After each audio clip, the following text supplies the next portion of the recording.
Hi friends, welcome to our channel చిట్టి rangoli and blogs. మనం ఈరోజు కమాన్పూర్ మండలంలోని ఆదివరాహ స్వామి టెంపుల్ గురించి చెప్పుకుందాం.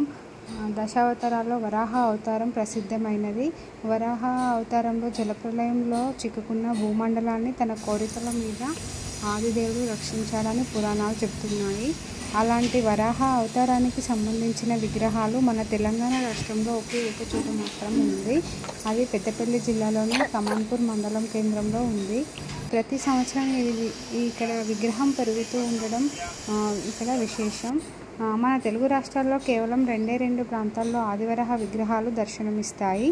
అందులో ఒకటి తిరుమల తిరుపతి దేవస్థానంలో ఉండగా మరొకటి పెద్దపల్లి కమాన్పూర్ మండల కేంద్రంలో ఉండడం విశేషం. తిరుమలలో ప్రథమ పూజలను వరాహస్వామి అందుకుంటున్నాడు. కమాన్పూర్లో ఒక బండరాయి పైన ఆదివరాహ విగ్రహం వెలిసింది. ఇక్కడ తెలుగు రాష్ట్రాల నుంచి ప్రజలు అశేష సంఖ్యలో వచ్చి దేవుణ్ణి దర్శించుకుంటూ ఉంటారు. ఇక్కడ నిత్యం అన్నదానాలు కూడా జరుగుతూ ఉంటాయి. వరాహస్వామిని ఏదైనా కోరుకుంటే కోరికలు తీరుస్తారు. ఇక్కడ ఈ టెంపుల్ అనేది చాలా విశేషం. కమాన్పూర్లో ఒక బండరాయి పైన ఆదివరాహ విగ్రహం అనేది వెలిసింది. ఇక్కడ స్వామివారికి నిత్యం అభిషేకాలు, అర్చనలు మరియు ప్రత్యేక పూజలు చేస్తూ ఉంటారు. ఇక్కడ తెలుగు రాష్ట్రం నుంచి ప్రజలు వస్తూ ఉంటారు. బండరాయిపై చిన్న ఎలుక ఆకారంలో స్వామి వెలిశాడు. అప్పటి నుంచి విగ్రహం కొంచెం పెరుగుతూ వరాహ రూపం వరకు అయ్యింది. ఈ బండరాయిపై ఉన్న విగ్రహాలకు కొంచెం వెంట్రుకలు కూడా కనబడడం అనేది మరొక అరుదైన విశేషంగా భావిస్తారు ఇక్కడ ప్రజలు. ఇక్కడ ఆదివరాహ స్వామి తన స్వయంగా నడిచి వచ్చిన పాదాల ఆనవాళ్ళు కూడా ఇక్కడే ఒక పక్కన బండరాయి పైన దర్శనమిస్తాయి. గత కొన్ని సంవత్సరాల క్రితం ఒక భక్తుడు కోరుకున్న కోరిక స్వామివారికి తీరిస్తే స్వామివారికి గుడి కట్టిస్తా అనేసి మొక్కుకున్నాడంట. కానీ ఆ స్వామివారు గుడి కట్టడం ఇష్టం లేక అతనికి కలలో ప్రత్యక్షమై నాకు ఎలాంటి గుడి వద్దు అని చెప్పి నేను ఇలానే ఉంటాను, స్వేచ్ఛగా తిరుగుతూ ఉంటాను అని చెప్పి చెప్పాడంట. దాంతో అప్పుడు అతను గుడి కట్టడాన్ని విరమించుకున్నాడు. ఇంకా ఈ టెంపుల్లో మనకు కళ్యాణ మండపం కూడా ఉంది. ఇక్కడ చాలామందికి వివాహాలు కూడా చేస్తూ ఉంటారు.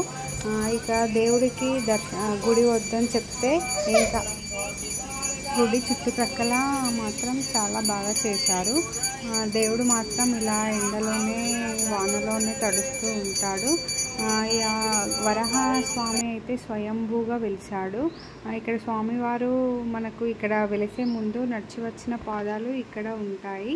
అలాగే స్వామివారు ఫస్ట్ ఇక్కడికే వచ్చారు కాబట్టి ఏవైనా ఆదివరాహ స్వామి కోరికలను తీర్చే స్వామి అని అంటారు. ఇక్కడ చాలామంది కోరికలు తీరుస్తాడు అని చెప్పి ఇలా ముడుపులు ఇక్కడ స్వామి పాదాల వద్దనే ఇలా కడతారు. ఇక్కడ ఇలా ఎన్ని ముడుపులు ఉన్నాయంటే ఈ స్వామికి అంటే ఎంత విశేషమో మీరే చూడండి. మీరు కూడా ఎవరైనా చూడాలనుకుంటే కమాన్పూర్ మండలంలో ఉన్నాడు ఈ స్వామి. కంపల్సరీ మీరు కూడా వచ్చి దర్శనం చేయండి. కంపల్సరీ కోరిన కోరికలు మాత్రం తీరుస్తాడంట. ఇంకా తెలుగు రాష్ట్రాల నుంచి ప్రజలు చాలామంది వస్తూ ఉంటారు.